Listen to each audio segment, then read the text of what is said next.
आप लोगों को कुछ मिला? नहीं सर, ऐसे तो नॉर्मली पता चल जाता है कि आग कैसे लगी, पर यहाँ पर तो कुछ पता ही नहीं चल रहा है कि आग लगी कैसे। अच्छा ठीक है, देखो एम्बुलेंस कहाँ तक पहुंची। जी सर।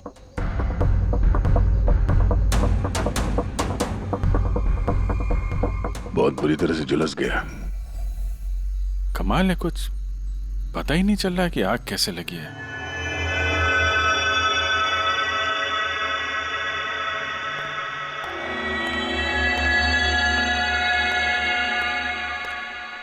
कैसे हुआ ये सब? सब कुछ तो बिल्कुल ठीक था, पता नहीं ये आग कहाँ से लग गई। इतने सारे लोगों की बद्दुआएं तो लगेंगी ना। क्या कहा तुमने? पता चला था सर कि दिलीप साहब किसी कोर्ट के केस में फंसे हुए थे। काफी बड़ा चक्कर था, लेकिन अभी कुछ दिन पहले छूट भी गए थे। काफी लोग नाराज भी थे इस बात से। कहीं इसी चक्कर में किसी ने दिलीप को मार तो नहीं दिया? नहीं, कोर्ट ने बरी कर दिया था मेरे पति को, उन्होंने कुछ भी नहीं किया। क्या केस क्या था? 9 साल पहले जीजू के थिएटर में आग लग गई थी, जिसके कारण कुछ लोगों की मौत हो गई थी और सारा इल्जाम जीजू पर आ गया था। ऐसे कैसे हवा में आग लग सकती है? जरूर किसी की प्लानिंग है। किसी पे शक है आप लोगों को? कौन कर सकता है? कोई भी कर सकता है, अनीता भी कर सकती है। कौन कौन अनीता? टोनी की वाइफ, और वो आज यहाँ आई भी थी।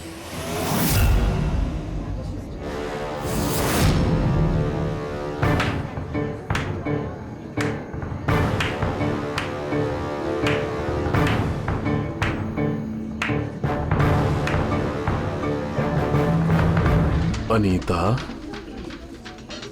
दूसरों का घर बर्बाद करके अपने परिवार के साथ खुशियां मनाई जा रही है। वेरी गुड, वेरी गुड, वाह। लेकिन एक बात याद रखना, उन लोगों की तरह तुम भी तड़प तड़प के मरोगे। सिक्योरिटी! ए चुप! आवाज नीचे। निकालो उसको बाहर, निकालो! आउट! लगता है तुम दोनों अपने अंजाम से वाकिफ नहीं। तुम्हारा बुरा समय अब शुरू हो गया है, याद रखना। तूने जो किया है ना मेरे टोनी के साथ,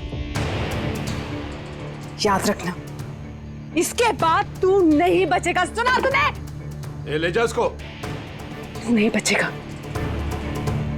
नर्क में चलेगा तू। अरे देख क्या रहा है, ले जा इसे। नर्क में चलेगा तू, तड़प तड़प के चलेगा, याद रखना। अरे जा।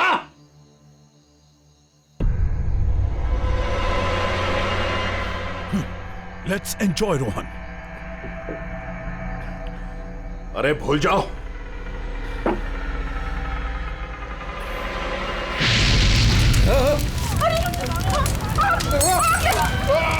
दिलीप और रोहन जिस केस में फंसे थे, उसी केस में कोर्ट ने टोनी को सजा दी थी।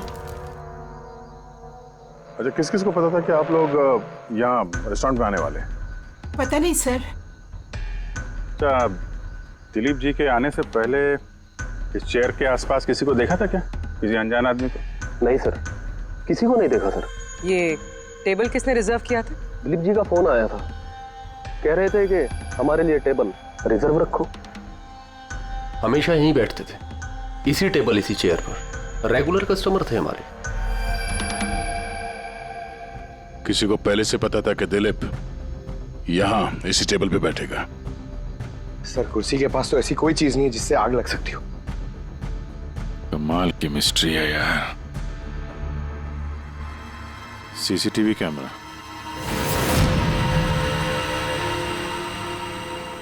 इसकी फुटेज से पता चलेगा क्या हुआ था यहाँ पे।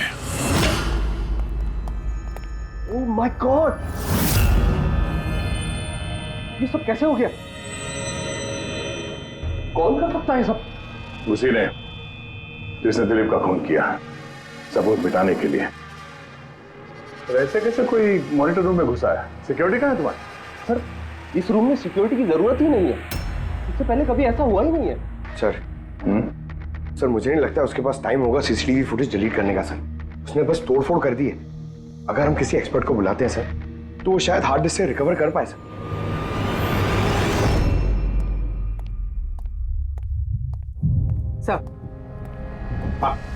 सर 9 साल पहले दिलीप और रोहन का एक थिएटर था जिसमें आग लग गई थी। एग्जिट और एंट्री डोर बंद होने की वजह से इस आग में 12 लोग जल के मर गए। विक्टिम्स की फैमिली ने केस किया तो इन्वेस्टिगेशन में पता चला कि उस वक्त एक गार्ड ड्यूटी पे था। हाँ, टोनी। हाँ सर कोर्ट में साबित हो गया कि टोनी ने बहुत शराब पी रखी थी और शराब के नशे में वो इतना धुत था कि वो इमरजेंसी एग्जिट भी खोल नहीं पाया। हाँ, बस टोनी की बीवी अनीता ये मानने को तैयार ही नहीं कि गलती टोनी की है। सर सिर्फ उसका ही नहीं, बहुत सारे न्यूज़पेपर आर्टिकल्स ने भी कोर्ट के इस फैसले के खिलाफ आवाज उठाई थी। जब ये हादसा हुआ था उस वक्त दिलीप और रोहन के खिलाफ सॉलिड एविडेंसेस थे, लेकिन फिर केस चलता रहा। 9 साल हो गए। कुछ विटनेसेस ने गवाही बदल दी और कुछ कंट्री से बाहर चले गए। सर, दिलीप और रोहन ने जरूर पैसे और पावर का इस्तेमाल किया होगा और यह बात टोनी को पता चल गई होगी। उसी ने भेजा होगा अनीता को दिलीप को मारने के लिए। पर फ्रेडी, जब अनीता वहां थी ही नहीं तो आग लगाई कैसे? नहीं, सिक्योरिटी वालों ने तो उसे बाहर निकाला था रेस्टोरेंट में से। ऐसी कौन सी चीज है जो अचानक आग लग सकती है?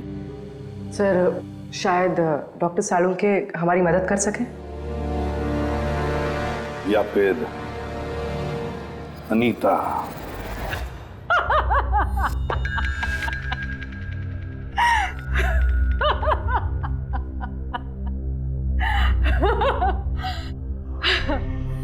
किस बात पे इतना हैरान है? मेरी हंसी पे? क्या दिलीप की मौत पे? दिलीप की मौत पे तुम इतना खुश क्यों हो रही हो? अब मैं खुश नहीं होंगी तो और कौन होगा? कल रात रेस्टोरेंट से निकलने के बाद तुम कहाँ गई थी? जेल, अपने पति से मिलने। वार्डन के पास सारे रिकॉर्ड हैं, आप चाहें तो चेक कर सकते हैं। वो तो हम करेंगे, और ये भी कि आखिर तुमने वो आग लगाई कैसे? कोई काला जादू किया तुमने? दिलीप को अचानक आग कैसे लग गई?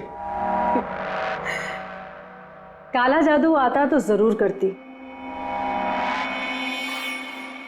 पर मैं बहुत खुश हूं। ये दिलीप भी उसी तरह तड़प तड़प के मरा है जिस तरह 9 साल पहले वो बेकसूर लोग मरे थे, जिसकी सजा मेरा पति टोनी भुगत रहा है। तुम ये कैसे कह सकती हो कि टोनी की गलती नहीं थी? तुम तो वहां थी नहीं। मैं वहां नहीं थी, लेकिन टोनी यहाँ था। उस दिन उसकी तबीयत खराब थी। उसने अपने मालिकों से, रोहन और दिलीप से कहा, वो जल्दी घर आ गया आग लगने से पहले। गलती उन दोनों की थी। अरे पुराना दरवाजा ठीक ही नहीं करवाया, जिसके कारण वहां आग में वो लोग झुलस के रह गए। मेरे पति की गलती नहीं थी, उन दोनों की थी। तो बहुत गुस्सा आया होगा ना तुम्हें? दोनों को मारने का भी मन किया होगा? 12 लोग मरे हैं वहां। मुझसे कहीं ज्यादा गुस्सा उन लोगों के परिवार वालों को आया होगा, पर वो बहुत खुश होंगे अब दिलीप की मौत की खबर सुनके। बहुत खुश होंगे। वो लोग और भी खुश हो जाएंगे जब रोहन चल के मरेगा।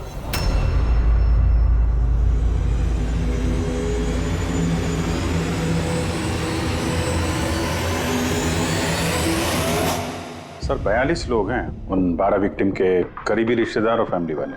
सस्पेक्ट ज्यादा और वक्त कम। सर सबसे पहले इन 42 लोगों में से उन लोगों के नाम हटा देते हैं जो कल दिलीप की मौत के वक्त शहर में नहीं थे। सर 9 साल हो गए इस बात को। शायद कितने लोग देश भी छोड़कर चले गए होंगे और कुछ लोगों की मौत भी हो गई होगी।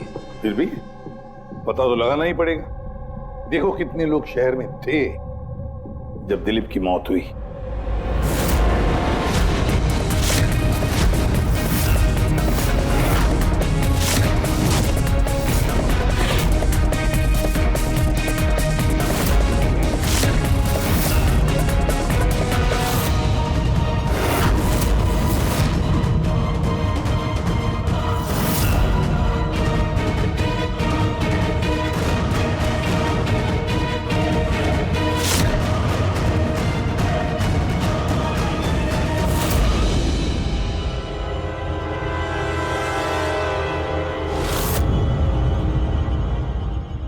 पंकज, कितने बजे? 27 लोग हैं सर जो उस वक्त शहर में थे और उनके पास दिलीप को मारने की वजह थी।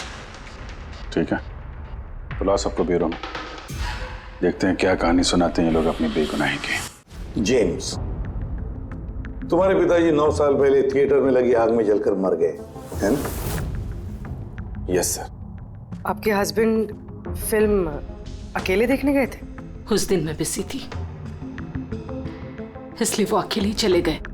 कल रात कहाँ पर थे तुम? सर मैं अपने फ्रेंड्स के साथ था। सर मैं पासपोर्ट ऑफिस गया था। उन दोनों को मैं ऐसे बच के नहीं जाने दूंगी। तो क्या किया तुमने? सोचा कि दिलीप से फेस टू फेस मिलूंगा और उससे पूछूंगा कि तुमने ऐसा क्यों किया। सर उसके बाद मैं अपने फ्रेंड के साथ घर पे गया। मैं अपनी वाइफ के साथ मॉल में था। सर आप मेरे फ्रेंड से पूछ सकते हैं। सर मैं उससे मिलता तो रेस्टोरेंट तक जिंदा नहीं पहुंच पाता। दिलीप को उसके किए की सजा मिल गई। मुझे मालूम चला रेस्टोरेंट से कि दिलीप के साथ क्या हुआ तो दिल को सुकून मिला सर। अब बचा रोहन, उसको भी उसके किए की सजा जरूर मिलेगी। अब इन 27 लोगों में से उन लोगों के नाम रहने दो जो घुमा फिरा के जवाब दे रहे थे और जिन्होंने अपने जवाब पहले से ही तैयार करके रखे थे।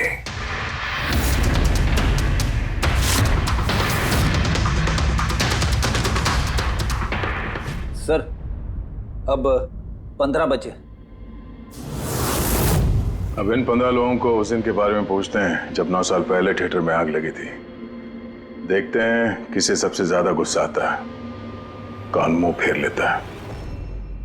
सर मेरा भाई 10वीं पास हो गया था। उसने कहा पार्टी देनी है, दोस्तों को पिक्चर दिखाना है, पैसे दो। सर मैंने वो पैसे उसे दे दिए। काश वो पैसे मुझे उसे देने नहीं चाहिए थे सर। जिसने भी ये किया बहुत अच्छा किया। आज मैं खुश हूं, आज मैं बहुत खुश हूं। कुमार साहब आप यूनिवर्सिटी में फिजिक्स के प्रोफेसर हैं, है ना? Yes sir, head of the department physics. लेकिन मेरे खुद के बेटे को पढ़ाई में कोई इंटरेस्ट नहीं था। बहुत डांटता था मैं उसे, लेकिन अनिकेत के ऊपर कभी कोई फर्क नहीं पड़ा। एक नंबर का बदमाश बन गया था वो। उस दिन भी वो कॉलेज से बंक करके दोस्तों के साथ फिल्म देखने चला गया और सर और वापस घर पे कभी नहीं आया। हिमेश, राइट, कॉन्ट्रैक्टर हो ना तुम? हाँ सर। हिमेश, 9 साल पहले तुम अपनी पत्नी के साथ फिल्म देखने गए थे उस थिएटर में। नई नई शादी हुई थी मेरी, सलोनी के साथ फिल्म देखने के लिए गया था। उसको भूख लगी थी, मैं समोसे लेने के लिए बाहर गया। मैं वापस आया तो देखा वहां के दरवाजे लॉक हो गए थे। वहां अंदर से लोगों के चिल्लाने की आवाज आ रही थी और धुआं निकल रहा था वहां से। मैंने सब दरवाजे खोलने की बहुत कोशिश की। मैंने बहुत कोशिश की। मैं पागलों की तरह दरवाजा को ठोकता रहा, पीटता रहा। सलोनी चिल्लाता रहा, अरे कोई दरवाजा खोल दो यार, सलोनी। लेकिन मैं कुछ नहीं कर सका सर, मैं कुछ नहीं कर सका। अपनी सलोनी को मैं बचा नहीं सकता। वहां पे एक गार्ड भी था ना, टोनी, उससे भी दरवाजा नहीं खुला क्या? नहीं था सर। वहां कोई और गार्ड, किसी और को देखा था तुमने? कोई नहीं था सर, कोई नहीं था। मैं 9 साल पहले जो बात कोर्ट में कहा वही आज कह रहा हूं। जब सिनेमा हॉल में आग लगी थी उस वक्त टोनी वहां पर नहीं था सर।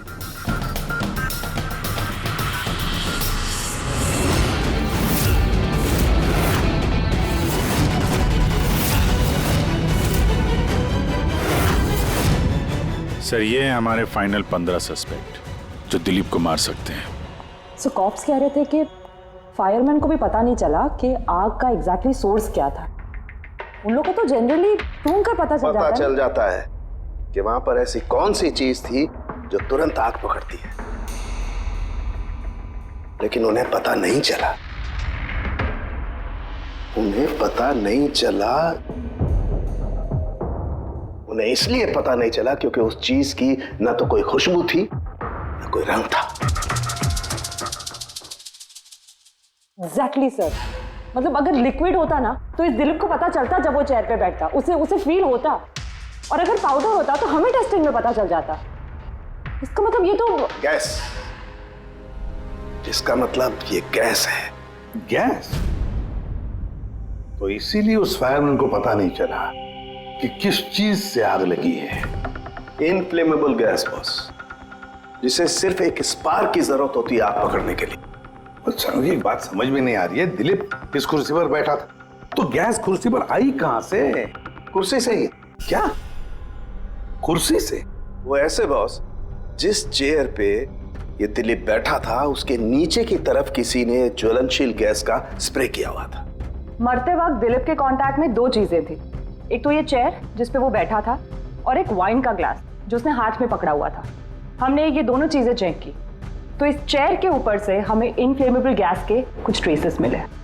बॉस, हमारे आसपास वातावरण में स्वतः ज्वलनशील पदार्थ होते हैं जो कभी कभी स्पॉन्टेनियसली जल जाते हैं, जैसे कि मार्श गैस एक नेचुरल बायोगैस है और ज्वलनशील गैस इसका मेन कंपोनेंट है। मतलब इनफ्लेमेबल गैस कभी भी हवा में ऐसे ही जल जाती है? नहीं फ्रेडी, अपने आप नहीं। जब वातावरण में बहुत ज्यादा गर्मी पैदा हो जाती है और वो वातावरण की ऑक्सीजन के साथ मिल जाती है तो एक सुपर हाई टेम्परेचर का निर्माण होता है, जिसकी वजह से ये आग लगती है। लेकिन सालून साहब, वहां तो ऐसे कोई हाई टेम्परेचर वाली चीज थी नहीं। एग्जैक्टली, ऐसा कोई डायरेक्ट सोर्स नहीं था जिससे गर्मी पैदा हो सके बॉस। इसीलिए मुझे लगता है खूनी ने कोई एक्स्ट्रा डिवाइस का इस्तेमाल किया है ये अचानक इतना ज्यादा टेम्परेचर बढ़ाने के लिए। और ये कुर्सी तो तैयार बैठी थी, इसे तो सिर्फ एक स्पार्क की जरूरत थी। पर सर, ऐसे कोई हीट कैसे पैदा कर सकता है? हाँ, कर सकते हैं ना पूरी। जैसे उदाहरण के तौर पर मैग्नीफाइंग ग्लास। मैग्नीफाइंग ग्लास पर सूरज की किरणों को खास तरीके से फोकस करके हम बचपन में कागज जलाया करते थे।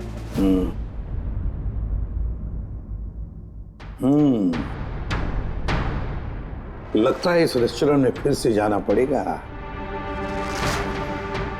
पता लगाना पड़ेगा किस चीज से आग लगी है।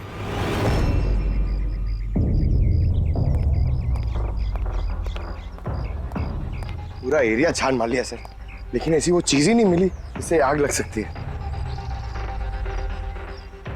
और ये ओपन रेस्टोरेंट है। जब खूनी ने दिलीप के चेयर के नीचे वो इनफ्लेमेबल गैस स्प्रे किया तो किसी ने तो देखा होगा। वही तो, चेयर में अपने आप आग लग गई और दिलीप चल के मर गया। किसी ने कुछ देखा नहीं और ना ही कोई सबूत हमारे सामने आ रहा है। सर, उस डेटा एक्सपर्ट ने सीसीटीवी फुटेज रिकवर कर ली है, आप देख सकते हैं सर। गुड, या तुम लोग यार देख लो, तब तक मैं देखता हूँ यहाँ पे कुछ मिलता है क्या। सर, दिलीप और उसकी फैमिली के आने के 15 मिनट के पहले की फुटेज है ये।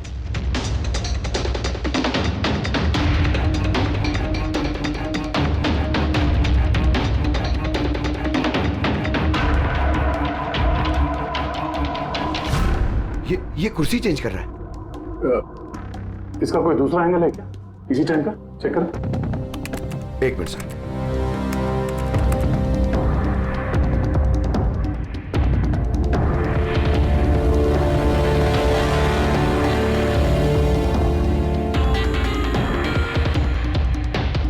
ये कुर्सी के साथ क्या कर रहा है? गैस स्प्रे कर रहा है क्या?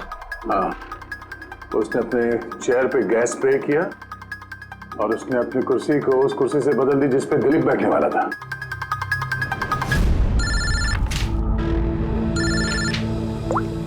आ गया। अच्छा, great, good work, good work. क्या हो सर? जिसने भी दिलीप की कुर्सी के साथ छेड़खानी की ना, उसका पता चल गया है। वो एक आदमी है, उसका मिलता जुलता हुलिया भी मिला है। अब देखते हैं, दया भेजने वाला है फोटोग्राफ।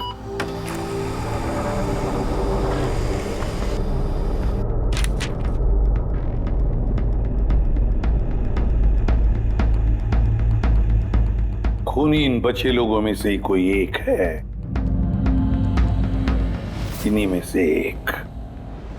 और अब इसका अगला शिकार रोहन है।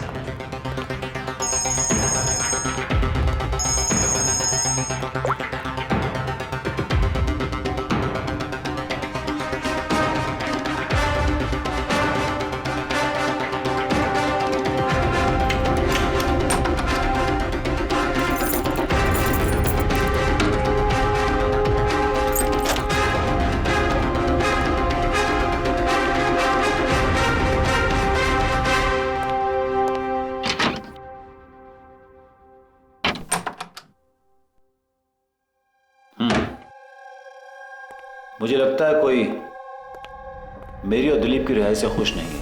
मेरी जान को खतरा है यहाँ पर। I will talk to you later. Bye. Sir everything is okay. All right, तुम यहीं पर रहना और किसी को भी अंदर मत आने देना। Be alert. Okay? Okay sir.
बचाओ बचाओ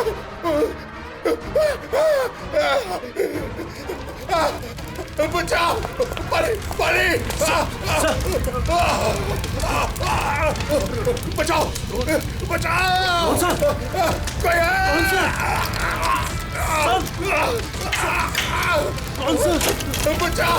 पानी पानी।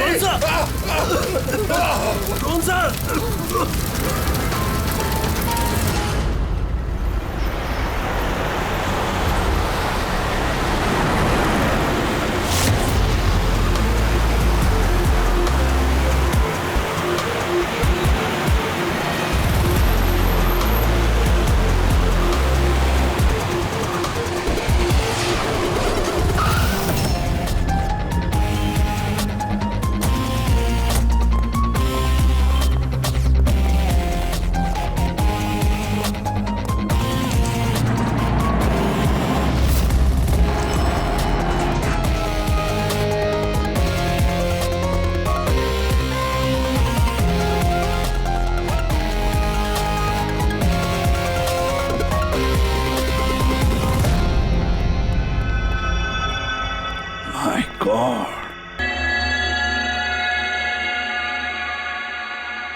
क्या हुआ यहाँ पर और कैसे? यहाँ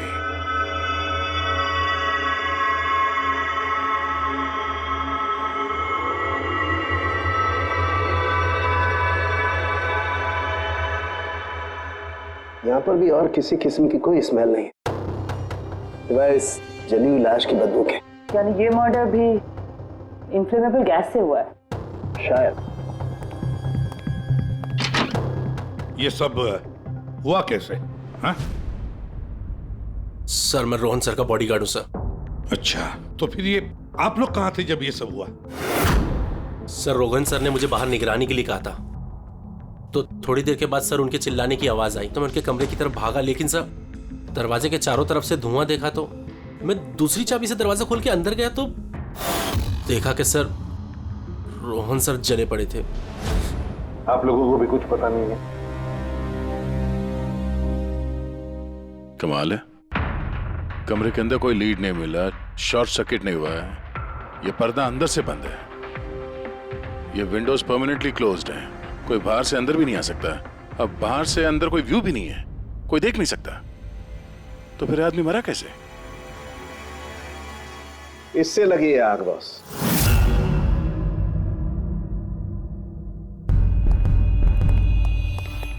ये इस चीज से ये है क्या सर? फिलामेंट है। फिलामेंट? इलेक्ट्रिक बल्ब के अंदर का फिलामेंट। और जब इस फिलामेंट में इलेक्ट्रिक करंट पास होता है तो ये गर्म होकर के लाल हो जाता है। बॉस, खूनी ने भी इसी टेक्निक का इस्तेमाल किया है उस ज्वलनशील गैस को जलाने के लिए। पर वहां रेस्टोरेंट में जहां पर दिलीप की मौत हुई थी, वहां पर तो हमें ऐसा कोई फिलामेंट वगैरह नहीं मिला। बॉस, इतनी छोटी सी चीज है, वो खुली जगह है, उड़ गई होगी शायद कहीं, लेकिन यहाँ तो पूरा कमरा बंद है, इसीलिए पलंग के नीचे मिल गया मुझे। लेकिन सर, फिलामेंट से करंट पास होने के लिए वायर्स का कोई ना कोई कनेक्शन तो होना चाहिए ना बेड तक। होगा, यही कहीं होगा जरूर। तब पूरा बेड चेक कर लिया हमने, कमरा चेक कर लिया, ऐसा तो यहाँ पे कुछ भी नहीं मिला सर। दया, वो दरवाजा कैसा? मैनेजर। Yes sir. वो दरवाजा कहाँ खुलता है? सर दूसरा रूम है जो इस रूम से कनेक्टेड है सर। अब वैसे ये रूम सील्ड रहता है, इसे कोई खोलता नहीं सर।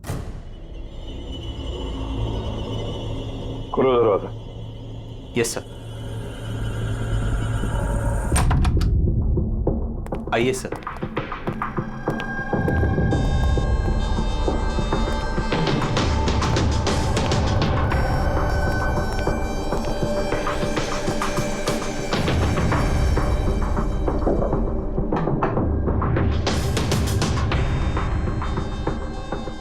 मैनेजर साहब, किसका कमरा है ये? कौन रहता है इस कमरे में?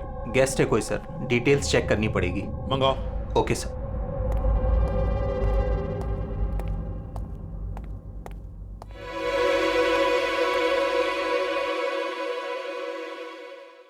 सर, वहां उस कमरे में जो कुछ भी हुआ है सर, वो इसी कमरे से किया गया। लेकिन अगर करंट इस रूम से पास किया गया है तो यहाँ से उस बेड तक कोई ना कोई वायर तो होनी चाहिए ना। और अगर वायर अगर होती तो बॉस रोहन को दिखाई भी देनी चाहिए। हाँ, शायद उसके बॉडीगार्ड ने भी देखा हो।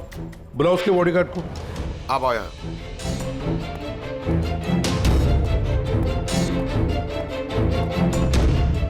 एक बात बताओ, जब तुम रोहन के कमरे में आए थे तब कोई वायर देखी या इस दरवाजे से उस कमरे में जाते हुए कुछ भी?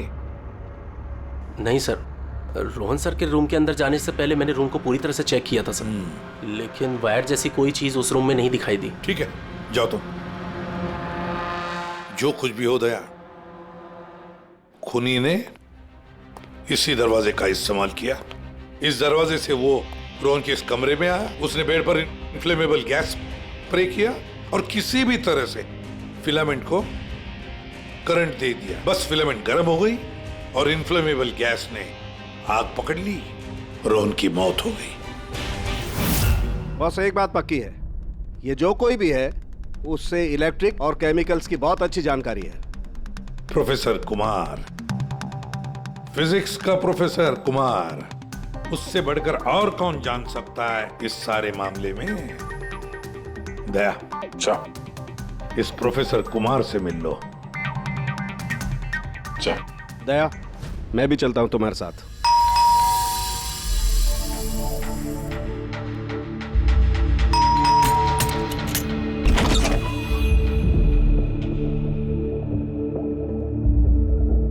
प्रोफेसर कुमार है घर पे?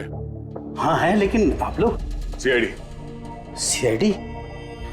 सब ठीक तो है ना साहब? हाँ, उनसे कुछ पूछताछ करनी है। कहाँ है वो? बाहर बच्चों को पढ़ा रहे हैं, मैं बुला के लाता हूँ। कोई बात नहीं, हम देखते हैं।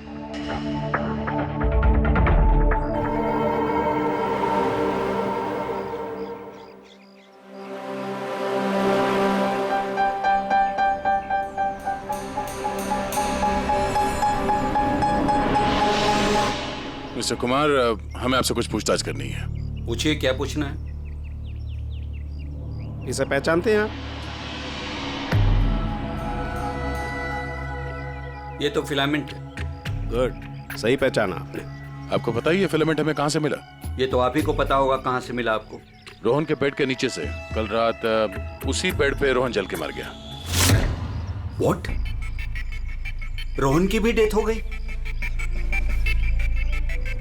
कल रात आप कहाँ पर थे? रात 9 से लेकर सुबह 3 बजे तक। आप मुझ पर शक कर रहे हैं? ये हमारे सवाल का जवाब नहीं हुआ मिस्टर कुमार। कल मैं पूरा दिन और पूरी रात घर पे ही था। कोई गवाह? जी हाँ, मेरा नौकर रामू और विकास। Please come here.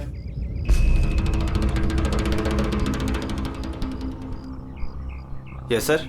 इन्हें बताओ मैं कल कहाँ था। सर हमारे एक्स्ट्रा क्लासेस ले रहे थे यहीं पे सर। कितने बजे से कितने बजे तक? सर शाम के 6 बजे से सुबह के 5:30 बजे तक। सर हमारे एग्जाम आने वाले हैं ना, तो हमने इस सर को रिक्वेस्ट किया था एक्स्ट्रा क्लासेस लेने के लिए। ठीक है सर, तुम जाओ बेटा। सर मेरे 5 स्टूडेंट्स और भी हैं जो कल सुबह 9 बजे से लेकर 5:30 बजे तक हमारे साथ थे। कहें तो उनको बुला लूं? ठीक है। अब मैं जा सकता हूं सर, बच्चों को पढ़ाना है। Please please. Thank you.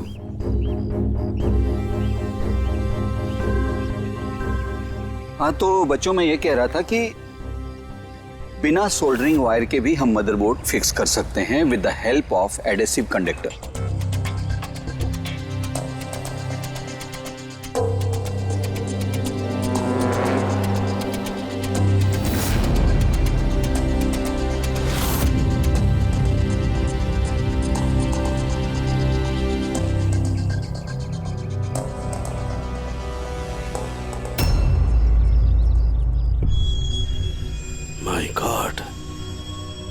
My God यार, ये क्या बात? क्या? अरे यार, ये गलती मुझसे कैसे हो गई? क्या गॉड, बूढ़ा हो गया हूं मैं, बूढ़ा हो गया हूं मैं। एक काम करो, 1 घंटे बाद फॉरेंसिक लैब में मिलो, कुछ बताऊंगा। 1 घंटे बाद। अरे वो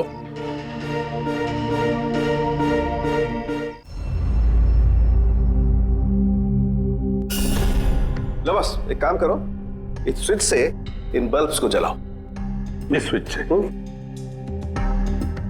इस स्विच से? हाँ हाँ, इस स्विच से। यार ना कोई कनेक्शन है, कुछ है, कैसे जलेंगे ये? तुम सवाल मत किया करो, कभी कभी मेरी बात भी मान लिया करो यार। कभी कभी। ये ले। क्या सर, ये तो कुछ हुआ भी नहीं। होगा होगा। अरे क्या होगा? होगा ही नहीं। अरे होगा यार, बिलीव नहीं होगा। 1 मिनट है। क्या इसकी तबीयत ठीक है ना? हाँ? तो पता नहीं क्या हुआ है, वो जब से वो प्रोफेसर कुमार से मिलके आया ना, बस बल्ब के साथ ही खेले जा रहे हैं।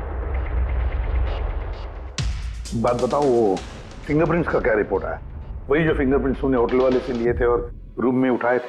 तो फिंगरप्रिंट तो बहुत सारे मिले, लेकिन सारे स्टाफ मेंबर्स के ही हैं, उसके अलावा और किसी के नहीं मिले। ये कैसे हो सकता है? तो भाई साहब जरा इधर भी ध्यान दीजिए। हाँ हाँ, ध्यान है। हाँ।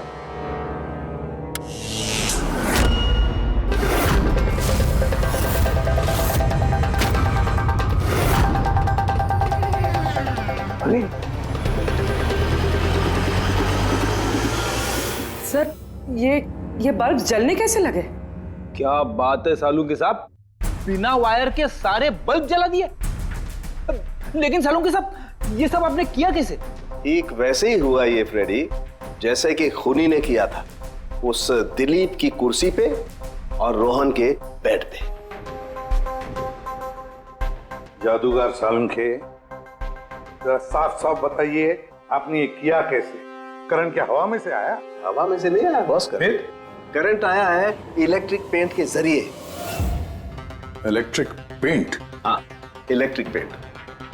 दरअसल बिजली के जो तार होते हैं वो मेटल के होते हैं, और metal is a good conductor of electricity, इसीलिए करंट उनमें से पास होकर के जाता है।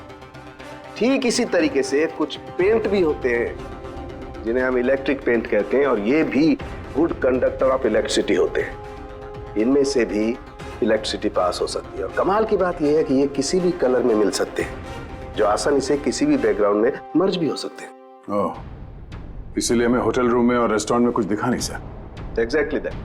खूनी ने दरअसल होटल के कमरे का और रेस्टोरेंट के फ्लोर का दोनों का कलर इस कलर के साथ मैच किया, इसीलिए हमें दिखाई नहीं दिया। तो ये इलेक्ट्रिक करंट, आई मीन ये जो इलेक्ट्रिक पेंट है, ये आसानी से मिल जाता है? हाँ, मिल जाते हैं। दरअसल इलेक्ट्रिक सोल्डरिंग और रिपेयरिंग के काम में आते, और इनकी सबसे बड़ी खासियत ये है कि ये आमतौर पर नंगी आंखों से दिखाई नहीं देते, सिर्फ इंफ्रारेड लाइट में ही ये दिखाई देते हैं। मैं दिखाता हूँ।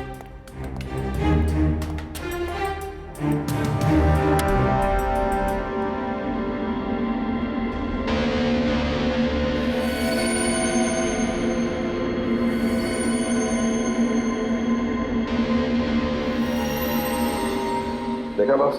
हाँ, खूनी ने भी ऐसे ही इस इलेक्ट्रिक पेंट का इस्तेमाल किया और ये सर्किट बनाया।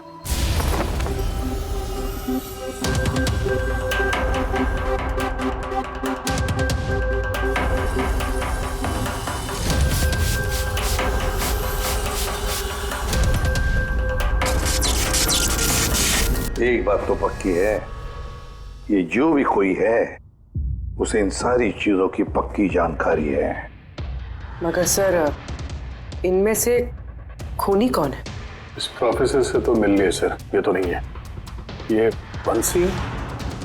बंसी तो एक क्लर्क है, और मुझे नहीं लगता कि एक क्लर्क को साइंस की इतनी जानकारी होगी। सर, इनमें से सबसे ज्यादा पढ़े लिखे तो ये प्रोफेसर ही लग रहे हैं। कोई ऐसा जो प्रोफेसर जितना इंटेलिजेंट तो नहीं है, लेकिन इसे इन सब चीजों की जानकारी है।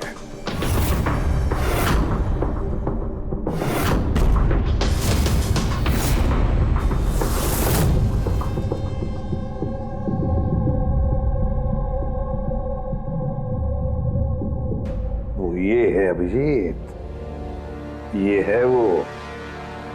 याद है क्या कहा था इसने, ये क्या काम करता?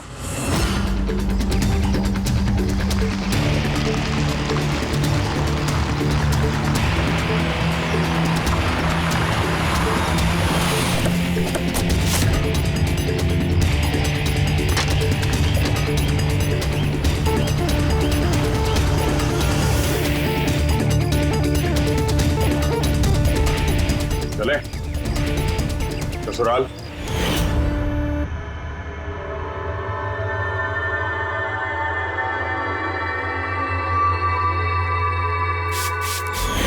दिलीप और रोहन पर केस हुआ था, लेकिन मुझे मालूम था अपने पैसे और पावर के दम पर वो छूट जाएंगे। लेकिन उनके पास पैसा था तो मेरे पास दिमाग। कई महीनों तक उनका पीछा किया, वो कहां जाते हैं, क्या करते हैं, किससे मिलते हैं, सब कुछ। आखिर मैंने दोनों को मारने की तरकीब ढूंढ ही निकाली, इलेक्ट्रिक पेंट्स और सर्किट्स के जरिए। ये दोनों के बारे में मुझे अच्छी खासी जानकारी थी। बस दे दी दोनों को सजा, दोनों को मार दिया जिंदा जलाकर, जैसे उन्होंने मेरी सलोनी को मारा था। हिमेश, तुम्हारी पत्नी के साथ जो कुछ भी हुआ उसका हम सबको अफसोस है, लेकिन दिलीप और रोहन को मारकर तुम्हें क्या मिला? क्या तुम्हारी पत्नी वापस आ गई? बदले की आग में तुमने 2 लोगों की जानें ली। कानून तुम्हें कभी माफ नहीं करेगा, तुम्हें कड़ी से कड़ी सजा होगी।